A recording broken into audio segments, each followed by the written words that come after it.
सबका स्वागत है आपके अपने यूट्यूब चैनल उड़ान कैरियर अकेडमी में। आज हम डिस्कस करने वाले हैं चैप्टर वर्ब के मोस्ट इंपोर्टेंट क्वेश्चंस की, जो आपके यहाँ पे बार बार इंग्लिश जो बार बार एग्जाम में आपके कहते हैं, बार बार एग्जाम में रिपीटेड आते रहते हैं।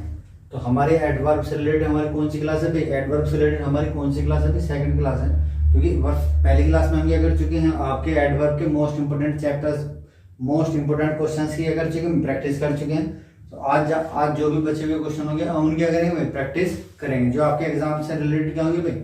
मोस्ट इंपोर्टेंट होंगे। तो फर्स्ट क्वेश्चन है भाई,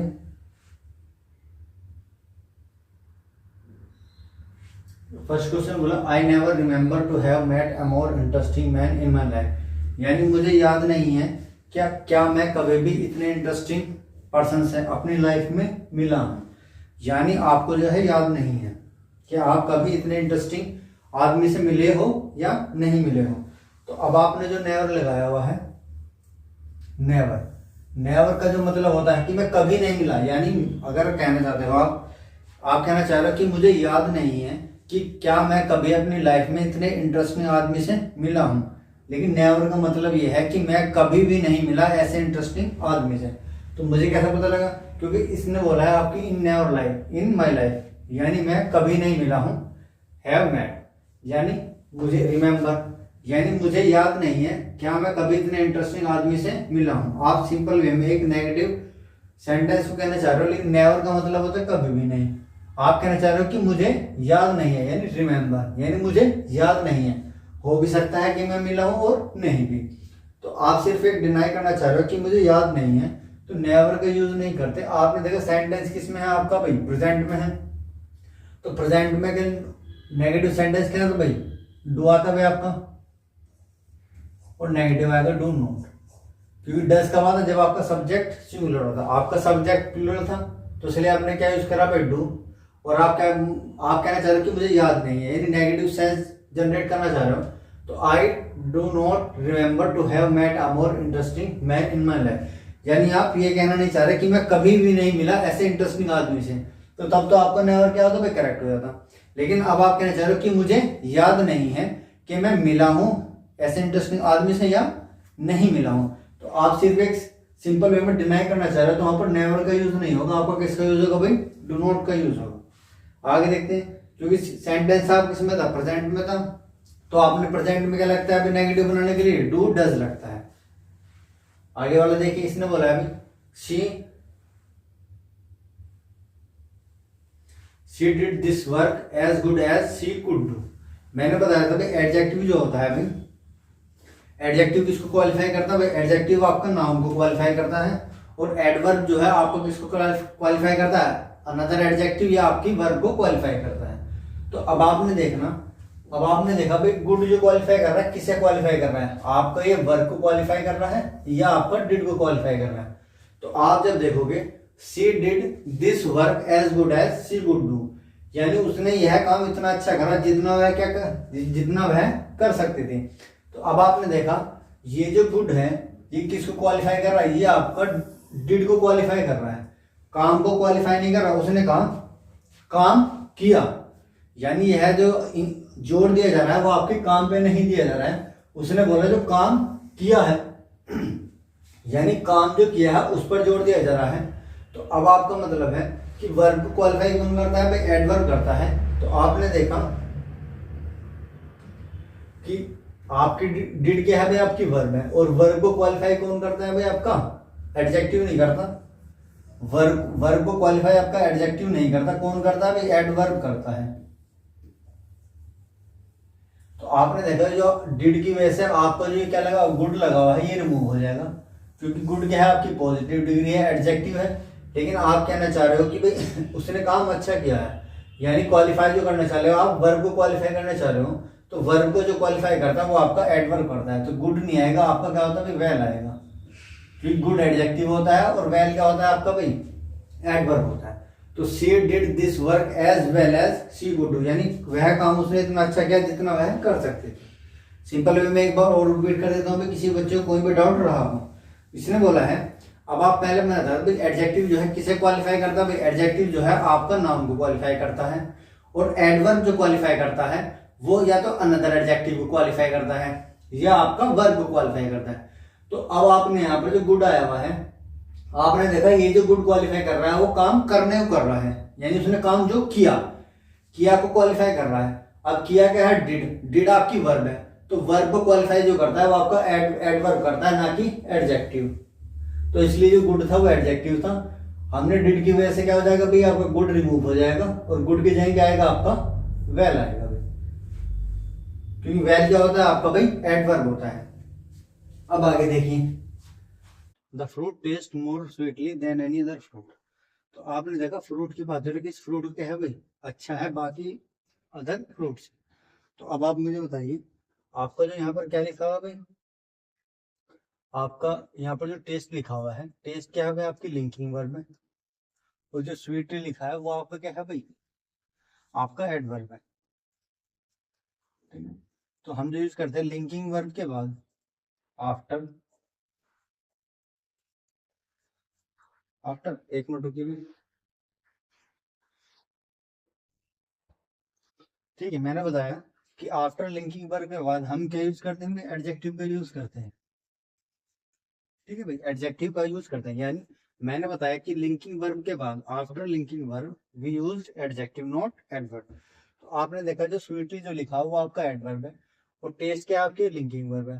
तो लिंकिंग वर्ब के बाद हम किसका यूज करते हैं, एडजेक्टिव का। तो टेस्ट की वजह से आपका, टेस्ट आपका लिंकिंग वर्ब होने की वजह से आपका स्वीटली जो एडवर्ब है वो रिमूव हो जाएगा और रिमूव एडवर्ब की जगह आएगा आपका एडजेक्टिव आएगा स्वीट।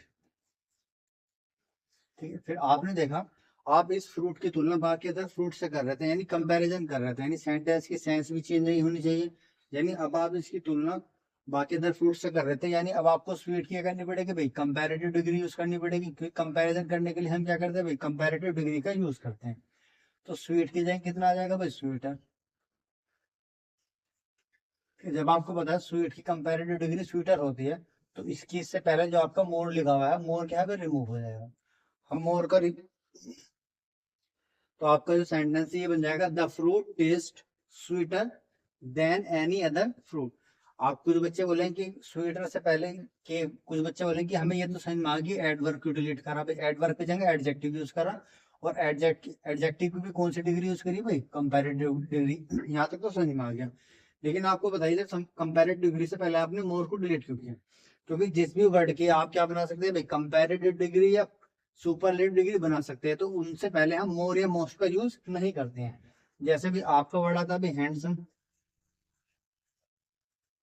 ठीक है, आप हैंडसम की सुपरलेटिव डिग्री और आप क्या नहीं बनाते भाई, कंपैरेटिव डिग्री नहीं बना सकते। जब हम हैंडसम की कंपैरेटिव डिग्री और सुपरलेटिव डिग्री नहीं बना सकते, तो इससे पहले हम क्या लगाएंगे भाई, मोर। अगर आप क्या लगाना हो भाई, कंपैरेटिव डिग्री बनानी हो, अगर सुपरलेटिव डिग्री बनानी हो तो हम क्या यूज करते हैं, मोस्ट। यानी जिस भी वर्ड की आप कंपैरेटिव डिग्री और क्या नहीं बना सकते भाई, सुपरलेटिव डिग्री नहीं बना सकते, तो उन वर्ड से पहले हमका मोर या मोस्ट का यूज करते हैं। मोर कब यूज करते हैं, जब आपको कंपैरेटिव डिग्री बनानी हो। मोस्ट कब यूज करते हैं, जब हम उसकी सुपरलेटिव डिग्री बनाते हैं।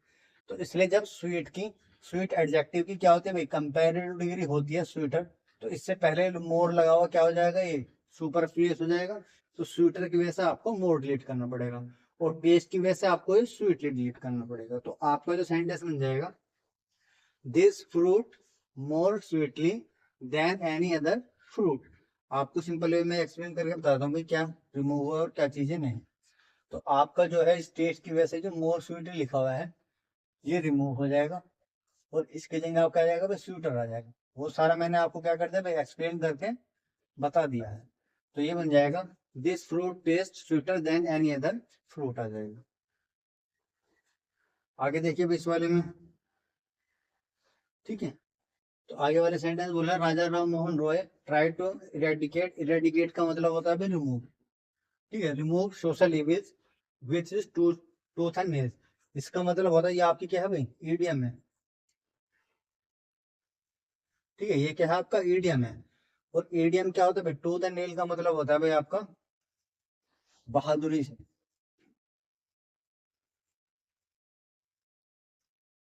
बहादुरी से, ठीक है, यानी क्या अगर राजा राम मोहन रॉय ने पूरी, अगर पूरी अपनी बहादुरी से क्या करा भाई, सोशल इविल्स को क्या करा, हटाने की कोशिश करी। तो यानी अब आपको पता है टूथ एंड नेल्स में क्या है, आपका जो विद जो है ऑलरेडी इंक्लूडेड है, यानी बहादुरी से।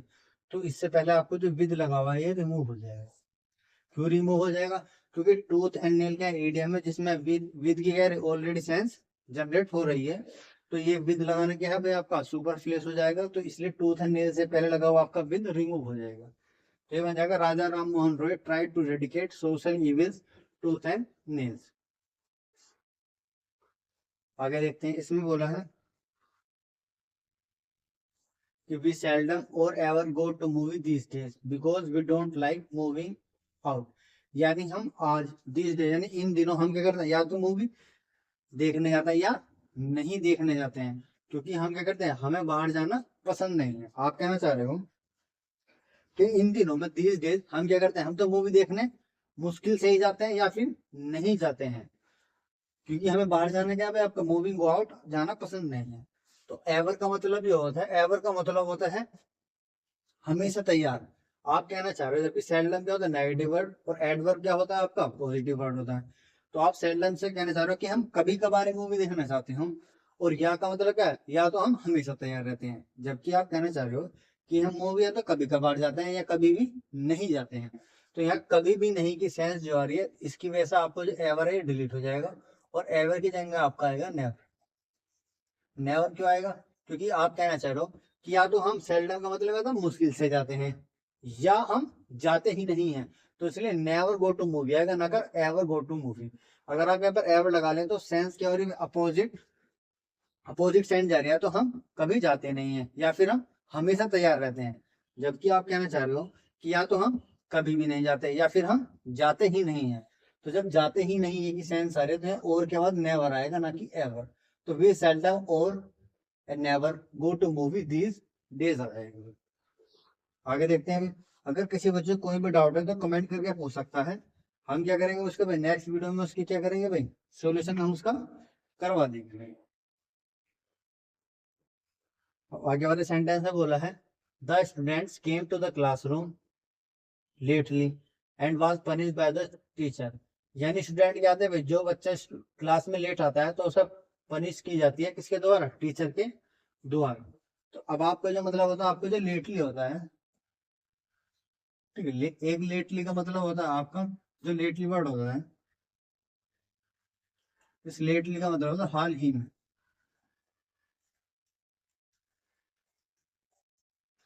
और एक लेट जो वर्ड होता है, लेट का मतलब होता है देरी से।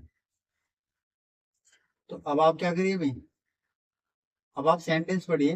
तो अब आप मुझे पढ़ के बताइए कि इसमें सेंस जो आ रही है वो हाल ही में की आ रही है या आपकी देरी से आ रही है। पढ़ के बताइए। ठीक है, तो आपने पढ़ा भाई, यानी आप कहते हैं जो स्टूडेंट क्या है भाई क्लासरूम में लेट आया है, उन्हें क्या मिलेगी भाई, टीचर के द्वारा सजा दी गई थी। तो अब आप मुझे बताइए, जब टीचर के द्वारा उसे क्या दी गई थी भाई, सजा दी गई थी। तो अब आप बताइए जो हाल ही में आया है या जो देरी से आया है। आप कहना चाह रहे हो जो स्टूडेंट देरी से आया था उसे क्या मिली थी भाई, सजा मिली थी। तो अब आप यहाँ पर जब लेट कहना चाह देरी से कहना चाह रहे हो, और आप वर्ड क्या यूज कर रहे हो भाई हाल ही में, तो आप हाल ही में नहीं कहना चाह रहे हो, आप कहना चाह रहे हो कि जो बच्चा देरी से आया है। तो देरी के लिए हम क्या वर्ड यूज करते हैं भाई, लेट, ना कि लेटली यूज करते हैं। तो ये आएगा the student came to the classroom late, यानी जो बच्चा क्लासरूम में लेट आया था, वाज पनिश्ड बाय टीचर, उसे सजा दी गई थी टीचर के द्वारा। तो मैंने डिफरेंस बता दिया कि लेटली का मीनिंग हाल ही में होता है, आप कहना चाह रहे हो देरी से, तो देरी के मीनिंग में आपका लेट वर्ड यूज होगा, ना कि लेटली आएगा। आगे देखते हैं। आगे वाले में बोला है ही looks full of energy today because he soundly slept. He soundly slept. अब आपने देखा वह क्या दिख रहा है, पूरी एनर्जेटिक दिख रहा है आज, क्योंकि वो क्या सोया था भाई? रात खर्राटे मारकर सोया था, यानी आवाज करके सोया था। अब आप वर्ड का यूज करेंगे भाई एडवर्ब। एडवर्ब का जो यूज करते हैं भाई, का यूज वर्ब के बाद करते हैं।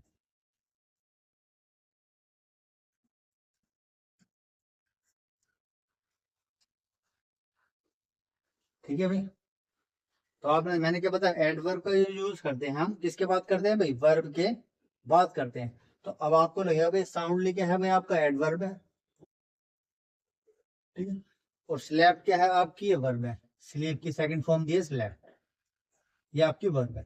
तो मैंने बताया एडवर्ब का जो यूज करते हैं हम किससे पहले करते हैं किसके बाद करते हैं, एडवर्ब उसके वर्ब के बाद करते हैं। तो आपका जो यहाँ पर एडवर्ब का प्लेस है वो क्या रॉन्ग है, तो इसलिए आपको जो ये क्या साउंडली यहाँ से रिमूव हो जाएगा। और साउंडली रिमूव होने के बाद कहाँ जाएगा, आपका स्लेप्ट के बाद आ जाएगा, ठीक है। तो ये बन जाएगा आपका साउंडली।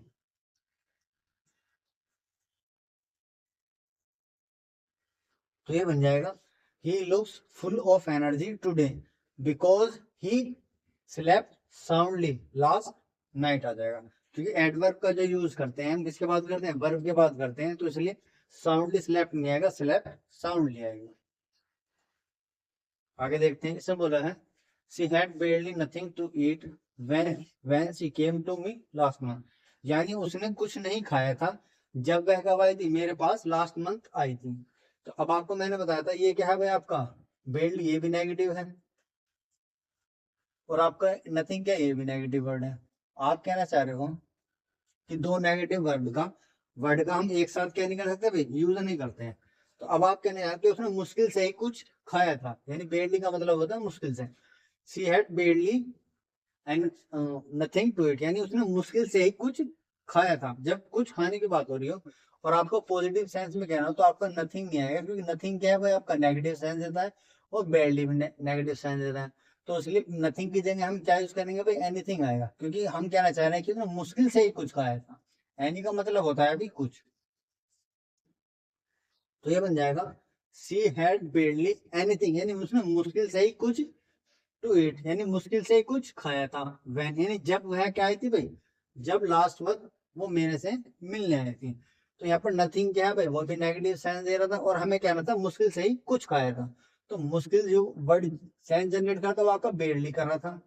कौन कर रहा था, बेडली। फिर आपको कहना था कि उसने कुछ खाया था, यानी थोड़े की सेंस में तो आप नथिंग यूज नहीं करते, आप यूज करते हो एनीथिंग। क्योंकि नथिंग की सेंस होती है उसने कुछ नहीं खाया था, जबकि आप कहना चाह रहे हो कि उसने मुश्किल से ही थोड़ा बहुत खाया था। तो सी हैड बेयरली एनीथिंग आएगा, नथिंग नहीं आएगा भाई।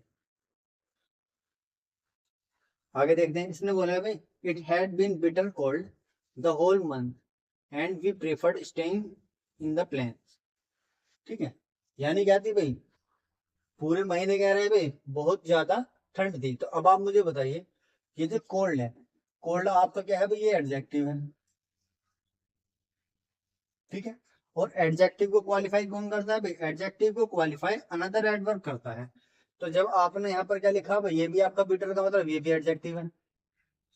तो अब ये कोल्ड कैसे थी भाई, बहुत ज्यादा ठंडी थी। तो इस कोल्ड को यानी एडजेक्टिव को क्वालिफाई करने के लिए आपको एडजेक्टिव की जरूरत नहीं है, आपको किसकी जरूरत है, एडवर्ब की जरूरत है। क्योंकि आपकी जो एडजेक्टिव को क्वालिफाई करता है वो एडवर्ब करता है, ना कि एडजेक्टिव। तो बिटर नहीं आएगा यहाँ पर, बिटरली आएगा, बिटरली। और आपका बिटरली क्या होता है भाई, आपका एडवर्ब होता है। तो ये बन जाएगा इट हैड बीन बिटरली, क्या जाएगा भाई, bitterly cold the whole month, यानी बहुत ज्यादा क्या थी भाई, ठंड थी लास्ट मंथ, ठीक। क्योंकि कोल्ड क्या है भाई, एडजेक्टिव है। और एडजेक्टिव को क्वालिफाई कौन करता है भाई, एडवर्ब करता है, ना कि एडजेक्टिव। हमें क्या दिया होता, बिटर दिया होता एडजेक्टिव। तो एडजेक्टिव को रिमूव करके हमें क्या यूज करना था भाई, आपका एडवर्ब। तो बिटर के यूज पर क्या करा हमने, बिटरली यूज करा है, जो कि आपकी एडवर्ब है। आगे देखते हैं अभी।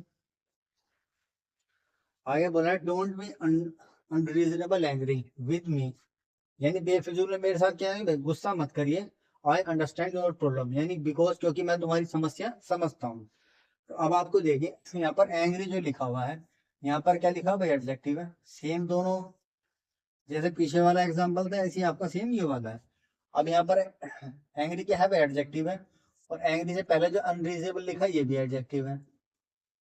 तो आप एंग्री को क्वालिफाई करना चाह रहे हो कि आप एंग्री कैसे मत होइए मेरे से, बेफिजूल में, यानी अनरीजनेबल। अनरीजनेबल क्या है, एडजेक्टिव है। और हमें एंगर को क्वालिफाई करना है कि मेरे साथ क्या हुआ, बेफिजूल में गुस्सा मत करिए। तो आप जब एंगर को क्वालिफाई करना चाह रहे हो, और एंगर क्या है आपका, एडजेक्टिव है।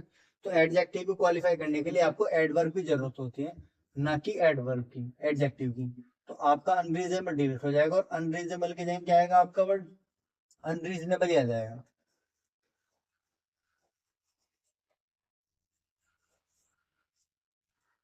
क्या आ जाएगा भाई, अनरीजनेबल। अनरीजनेबल क्या होता है, आपका एडवर्ब होता है, क्योंकि आपको क्वालिफाई किसका करना है भाई, एंग्री को, और एंग्री क्या है, एडजेक्टिव। तो एडजेक्टिव को क्वालिफाई करने के लिए आपको किसकी जरूरत होती है भाई, एडवर्ब की, और एडवर्ब क्या है आपका, अनरीजनेबली। तो इसलिए बन जाएगा don't be unreasonably angry with me, क्योंकि अनरीजनेबल आपका एडजेक्टिव है, तो इसलिए आपको क्या वर्ड यूज करना पड़ेगा, एडवर्ब। तो अनरीजनेबली का एडवर्ब क्या होगा आपका, अनरीजनेबली हो जाएगा। आगे देखते हैं।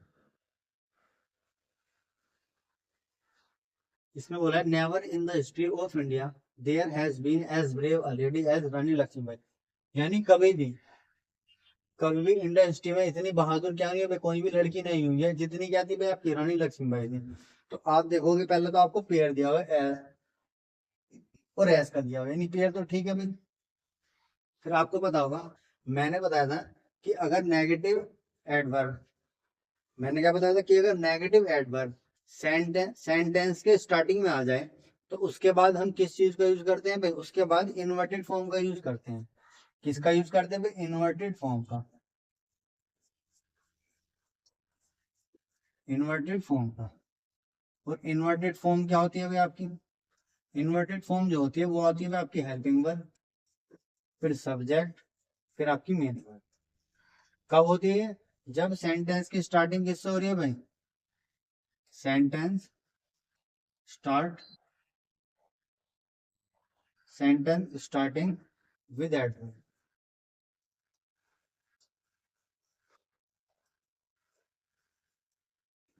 मैंने बताया कि इन्वर्टेड फॉर्म हम कभी यूज करते हैं जब सेंटेंस की स्टार्टिंग किससे हो रही है भाई, आपकी एडवर्ब से हो रही है। तो आपने देखा यहाँ पर नेवर क्या है भाई, एडवर्ब है। उसके बाद जो आपको सब क्या दिया है, सब सेंटेंस दिया हुआ है, देयर हैज बीन दिया हुआ है।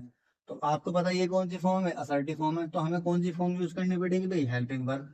तो इसलिए आपको क्या वर्ड, ये वाला रिमूव हो जाएगा पूरा स्ट्रक्चर, और इसके जगह क्या आएगा, पहला है कि हेल्पिंग वर्ब हैज आएगा, फिर आपका सब्जेक्ट आएगा जो क्या है भाई, देयर है, फिर आपकी मेन वर्ब आएगी जो क्या है, बी। तो ये बन जाएगा never in the history of India has there been as brave as lady as Rani Lakshmibai. ठीक है, ये किस कारण हुआ, क्योंकि सेंटेंस की स्टार्टिंग एडवर्ब से हो रही थी, तो एडवर्ब के बाद हम इन्वर्टेड फॉर्म का यूज करते हैं, ना कि असर्टिव फॉर्म का। आगे देखते हैं हम।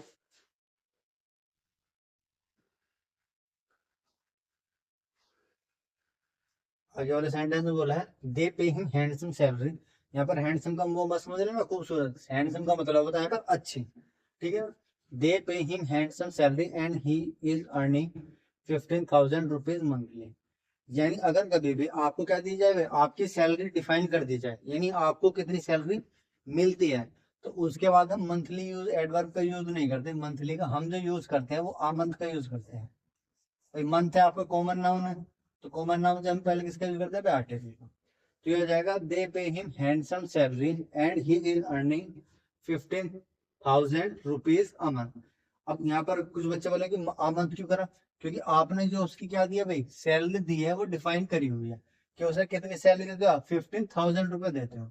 तो यानी आपने उसकी सैलरी यहाँ पर डिफाइन की हुई है, तो इसकी वजह से आपको जो मंथली जाएगा वो मंथली नहीं आएगा, आपका अ मंथ आएगा, क्योंकि आपने यहाँ पर सैलरी उसकी डिस्क्राइब करी है। जब भी हम सैलरी को डिस्क्राइब करते हैं कि हमें मंथली सैलरी कितनी, 10,000 मिलती है, 20,000 मिलती है, तो आ मंथली यूज नहीं होता वहां पर, ये यूज होता है वो आ मंथ यूज होता है।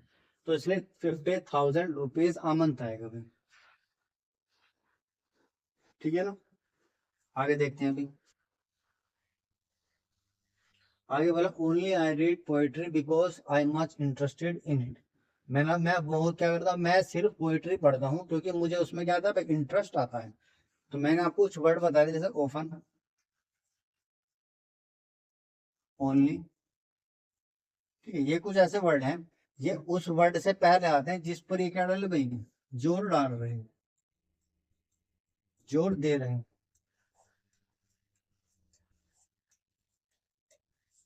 ठीक है, बहुत सारे वर्ड हैं, वो आपको मैंने सारी क्लासेस में बताया था, ये हमारी प्रैक्टिस क्लास चल रही है, तो इसलिए मैं सिर्फ प्रैक्टिस के पॉइंट ऑफ व्यू से थोड़ी थोड़ी चीजें बता रहा हूँ, जो आपको कम से कम समय में ज्यादा चीजें क्या कर सके भाई, हम रिटेन कर सकें।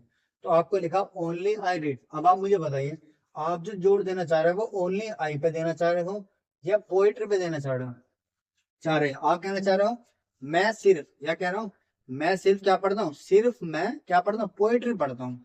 यानी आप जो जोड़ देना चाह रहे हो आप पोएट्री पर देना चाह रहे हो, यानी मैं सिर्फ पोएट्री पढ़ता हूँ, उसके अलावा मैं कुछ नहीं पढ़ता, क्योंकि पोएट्री में ही क्या आता है, मुझे इंटरेस्ट आता है। तो आप जब जोर इंफेसाइज करना चाह रहे हो किस पर भाई, पोएट्री पर, तो ओनली जो यूज होगा वो आपका पोएट्री से पहले आ जाएगा। यानी आपका ये वाला ओनली स्टार्टिंग से रिमूव होकर आपको पोएट्री से पहले आ जाएगा ओनली।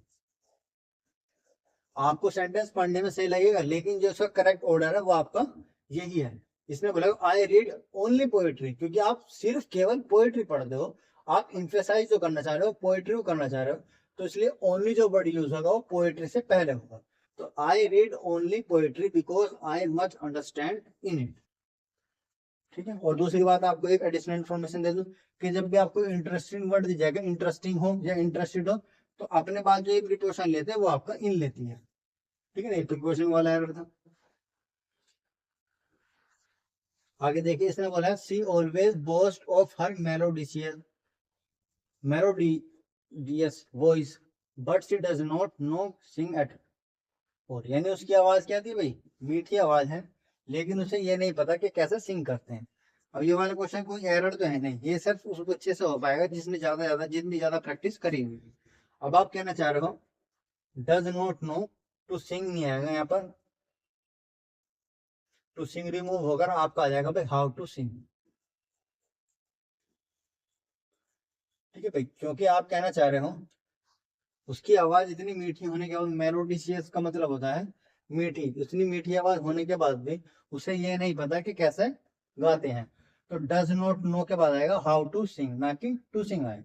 ठीक है, ये एक कोई फ्रेज है जिसे हम कहते हैं भाई, जैसे हम कह रहे हैं कि वह जानती है कि कैसे स्विम करते हैं। जैसे आप यूज करोगे भाई सी नोज, आपने word she knows to swimming.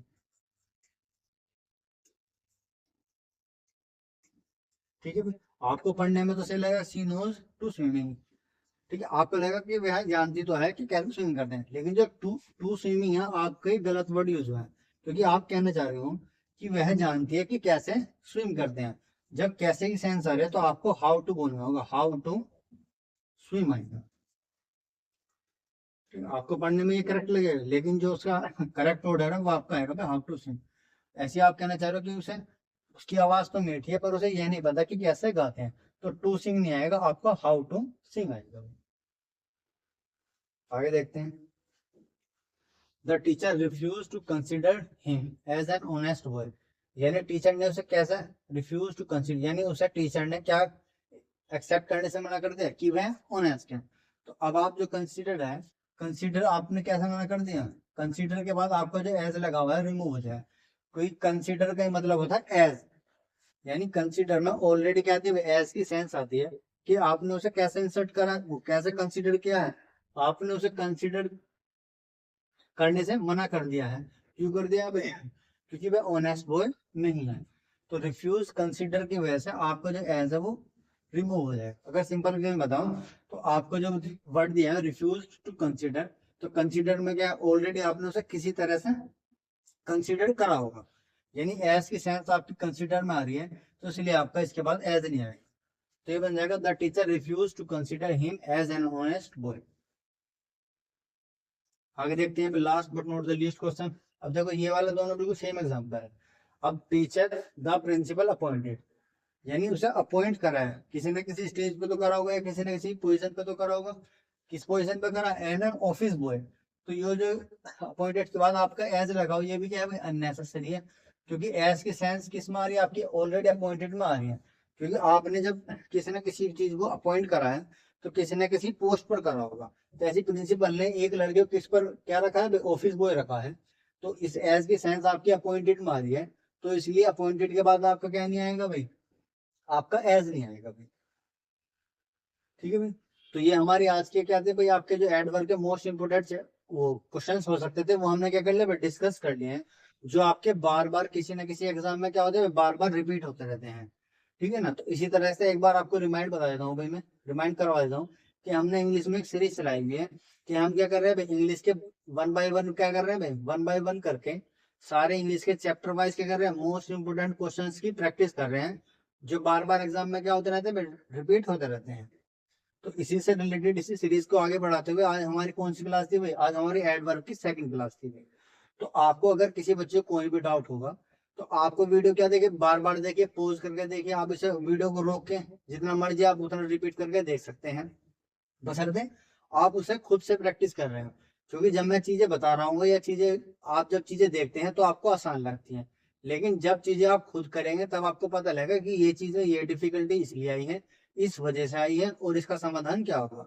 अब जैसे मैंने इसमें कोई एरर होगा, मैंने बताया ये वाला एरर आपका इसकी वजह से आया है, आपका क्या बताया मैंने, ये वाला एरर जो है आपका इसकी वजह से आया है, और ये वाले की वजह, इसकी वजह से आपको ये चीज यहाँ पर आएगी। तो आपको इसमें कुछ सोचना नहीं है, सिर्फ आपको देखना है कि हाँ ये वाला रूल है और ये वाला रूल इसलिए अप्लाई होगा। लेकिन जब आप खुद से प्रैक्टिस करेंगे तो आपके दिमाग में हजार चीजें चलेंगी, इंग्लिश के भी सारे रूल चलेंगे, तो अब आपको उन सारी चीजों में से उस चीज को क्या करना है भाई, इस रूल को सेटिस्फाई करना है। तो वहां पर आपको जब ये पता लगा कि अच्छा ये वाला रूल इसलिए लगा है और ये रूल इस तरीके से लगता है और मैं ये रूल लगा रहा था और यहाँ पर ये रूल लगना था, तो ये जो क्लैरिफाई आएगी, आपको क्लैरिटी जो आएगी वो आपको क्वेश्चंस की प्रैक्टिस करने से आएगी। तो इसलिए मैंने बताया था कि क्वेश्चंस की एक बार खुद से प्रैक्टिस करा करिएगा। तो बस आज की वीडियो को भाई इतने रखते हैं भाई, मिलते हैं भाई आप लोगों से नेक्स्ट वीडियो में इतने ही उत्साह और उमंग के साथ, तब तक के लिए सी यू, गुड बाय।